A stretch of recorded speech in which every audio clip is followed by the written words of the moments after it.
সবাই বুঝতেই পারছো এটা কোন দিনের ব্লগ। এটা আমার বার্থডে ব্লগ। তো খুবই স্পেশাল একটা ব্লগ হতে চলেছে। প্লিজ ভিডিওটা স্কিপ না করে শেষ পর্যন্ত আমার সাথে দেখতে থাকো। এই ভিডিও ক্লিপটা ঠিক আমার বার্থডের আগের দিন রাত 12টার ভিডিও ক্লিপ। দেখতেই পাচ্ছ আমার হাতে কিন্তু আমার ফোনটা রয়েছে। এটা আমার মা ভিডিওটা করেছে। এটা আমার একটা সারপ্রাইজ ছিল। আমার বড় বৌদি আমার জন্য একটু সারপ্রাইজ অ্যারেঞ্জ করেছিল। আর এখানে আমি বলছি যে পুচকিটা আমাকে বলে দিয়েছিল যে কেক নিয়ে এসছে, পিপা কেক নিয়ে এসছে। তো বাড়িতে বাচ্চা থাকলে বুঝতেই পারো আমি আগের থেকে একটু বুঝে গেছিলাম, তবুও পুরোপুরি শিওর ছিলাম না। আর হঠাৎ করে সারপ্রাইজটা পেয়ে তো পুরোই শিওর হয়ে গেলাম। তা আমি একটু লেট করেই ঘুমাই, সেই কারণে আমি জেগেই ছিলাম। আমার প্রচণ্ড খুশি লাগছিল ওই দিন যে বার্থডে সারপ্রাইজটি পেয়ে। আর এমনি মেনলি আমি আমার বার্থডের দিন প্রচণ্ড পরিমাণে খুশি থাকি, কেন জানি না আমি খুব খুশি থাকি বার্থডের কয়েকদিন আগের থেকেই যে আমার বার্থডে আসছে। কারণ প্রতি বছরই মোটামুটি আমি এরকম সারপ্রাইজ পাই আর বার্থডে সেলিব্রেটও হয়, সেই জন্য খুবই মজা লাগে। আর এখন তো এই পুচকিগুলো আসার পর থেকে এমন হয়ে গেছে যে বার্থডে আসলেই মজা লাগে, কারণ ওরা খুব মজা করে। সেই কারণে কেকটা নিয়ে একটা বড়সড় মজাদার ঘটনা ঘটেছে। কেকটা এসেছে আমাকে, যেহেতু বৌদি সারপ্রাইজ দেবে সেহেতু বৌদি আমাকে জানাতে চায়নি। আর আমি আসা মাত্র ভেবেছি আমার পার্লারে ক্লায়েন্ট এসেছে। তো তারপরে কি হয়েছে বৌদির মুখ থেকেই শোনো। আরে না আমি না না ফ্যানটা জ্বালা। আমি আরো তাড়াতাড়ি না না আমার মুখের সামনে দরজাটা বন্ধ করে দেয় আর কেকটা পড়ে যায়। সেই কেকটাকে সুন্দর করে গুছিয়ে গেছে আমার সামনে আবার নিয়ে আসে। আর এদিকে দেখো ওর ফাঁকে ও কেক খেয়েই যাচ্ছে। এই যে বার্থডে সকালবেলা আমি একদম স্নান টান করে আমাদের ওপরের ইষ্ট দেবতাকে প্রণাম করে আমি রেডি হয়ে বেরোচ্ছি পোড়ামাকে পুজো দেওয়ার জন্য। তো আমাদের নবদ্বীপের পোড়ামাতালা খুবই জাগ্রত মা, তো তোমরা সবাই জানো। তো সেখানের জন্যই আমি রেডি হয়ে বেরোচ্ছি। আর এই যে আমার সকালবেলার বার্থডের লুক তোমাদের কেমন লাগলো নিশ্চয়ই কমেন্ট করে জানিও। যদি আমি সেমন কিচ্ছু সাজিনি, খুব সিম্পলের মধ্যে, কিন্তু যেহেতু হ্যাপি সেহেতু আমি নর্মালি ব্লাশ করছি। আর পুচকিটা আমাকে কত ভালোবাসে দেখো। হাম্পি দাও।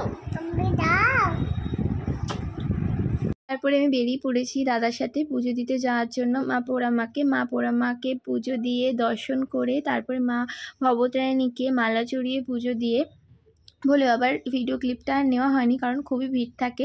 পরে নিয়েছিলাম ভিডিও ক্লিপগুলো। তো তারপরে চলে এলাম বাড়িতে এসে আমার দাদাই পুরো মেনলি সেদিন রান্নাবান্না করেছিল সবার। আর তারপরে এই যে আমার বেলুন সাজানোর জন্য পুচকিগুলো সব বেলুন সাজাতে রেডি করে দিয়েছে। দেখো কত মানে নিজের যত জোর আছে সব দিয়ে বেলুনটা ফোলানোর চেষ্টা করছে। মোটামুটি অলমোস্ট সব বেলুন ফোলানো রেডি সবাই মিলে। তো ডেকোরেশনও করে দিয়েছিল আর আমি রেডি হতে শুরু করে দিয়েছি। আর আমার কিন্তু বার্থডের মেকআপ টিউটোরিয়াল আগেই চলে এসেছে, তোমাদের সাথে আমি শেয়ার করে দিয়েছি। তার পরপরই আমার খুবই শরীর খারাপ হয়েছিল। এতটাই শরীর খারাপ হয়েছিল যে আমি হসপিটালে অ্যাডমিট হতে হয় আমাকে। সেই কারণে আমি ভিডিওগুলো তোমাদের সাথে শেয়ার করতে পারছিলাম না। আমার গলার কন্ডিশন এখনও পুরোপুরি নর্মাল হয়নি। এখন আমি বুঝতে পারছি আমার গলাটাই একটু প্রবলেম রয়েছে। আমারও এখনও প্রচুর ব্লগ জমে আছে, আমার নিজের মেকআপের প্রচুর ব্লগ জমে আছে। প্লাস আমি তোমাদের সাথে কিন্তু এখনও আমার পুরী ট্যুরের ব্লগ শেয়ার করিনি। সব ব্লগ আস্তে আস্তে আসবে। বার্থডে ব্লগটা অনেক দিন হয়ে যাচ্ছে বলে আমি শেয়ার করে দিলাম। আর এর মাঝে একটা খুব সুন্দর গিফট পেয়ে গেলাম। আর তারপরে আমার জুয়েলারিগুলো আমাকে পরিয়ে দিচ্ছিল স্নিগ্ধা। তো জুয়েলারিগুলো আমি সব পরে নিচ্ছিলাম। আর ও একটু ব্লগে আসতে লজ্জা পাচ্ছিলো, কিন্তু চোরচাপুস্তি টেনে আমি নিয়ে এসেছি আমার ব্লগে।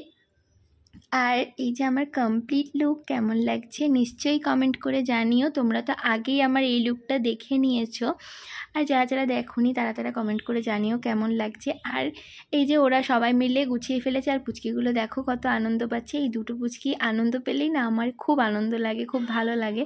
তো বৌদি তারপরে আমার কেকের জায়গাটা ডেকোরেশন করছে আর সবাই মোটামুটি চলে এসেছিলো। আর মাসি পিসি আর দিদিরা সবাই যারা এসেছিলো সবাই মায়ের ঘরে ছিল বলে ভিডিও ক্লিপগুলো আর সামনে নেওয়া হয়নি।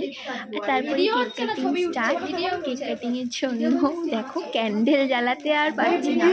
তোমরা শুধু মানে আমার মুখটা অ্যাভয়েড করো, তোমরা শুধু পুচকি দুটোর মুখ দুটো দেখো কেমনভাবে মানে এত পাকা বসুদা, তেমনি তো বোকার মধ্যে বসে আছে। বসুদা এত পাকা দেখো, দিয়ে এত মিষ্টি লাগে। ওদের ভিডিওগুলো দেখলে, ওদের ভালোবাসাগুলো দেখলে মনে হয় একদম নিখুঁত ভালোবাসা, যে ভালোবাসাগুলোর মধ্যে কোনো পাপ নেই। এই যে নিখুঁত ভালোবাসাগুলো, এই ভালোবাসাগুলো হয়তো আর নিজের মানুষ ছাড়া কেউই দিতে পারে না। আর মায়ের কথা তো কিছু বলারই নেই। মা তো এমন একজন হয় যে পৃথিবীর সব কিছু হয়তো তার সন্তানের জন্য ত্যাগ করে দিতে পারে। আর তার মাঝেও সবাইকে এত ভালোবাসা পেয়ে আমি সত্যিই খুবই খুশি। সবাই আমাকে এতটা ভালোবাসা দিয়েছে। আদার্স ফ্যামিলি মেম্বার ছাড়াও অনেকজন আমাকে অনেক ভালোবাসে, তার জন্য তাদেরকে অনেক অনেক অনেক ভালোবাসা। সবাই ভালো থেকো। আর তোমরা যারা আমার ইউটিউব ফ্যামিলি, হয়তো আমার খুবই ছোট্ট একটা ফ্যামিলি ইউটিউবের, বাট যারা আছো আমাকে ভালোবাসো, তাদেরকে অনেক ভালোবাসা। সবাই ভালো থেকো, আমিও ভালো থাকবো। এই রকম আরও ভিডিও পাওয়ার জন্য আমার চ্যানেলটাকে সাবস্ক্রাইব করে দাও, আর পাশে থাকা বেল আইকনে প্রেস করে দাও, যাতে সবার প্রথম তোমাদের কাছে আমার ভিডিওগুলো পৌঁছে যায়। টাটা, ভালো থেকো সবাই।